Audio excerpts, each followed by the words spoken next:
What is the difference between pre-qualification versus pre-approval? Pre-qualification. It can be done online or over the phone. Pre-qualification mainly gives you a general idea on how much home you can afford. Pre-qualification does not require any formal underwriting.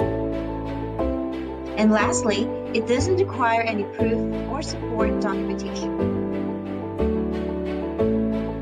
Pre-approval. In pre-approval process, all of the complete documentation has been reviewed by the lender. Pre-approval goes into detail on how much home you can afford. And lastly, there's an absolute necessity to make a competitive offer. Thank you for watching.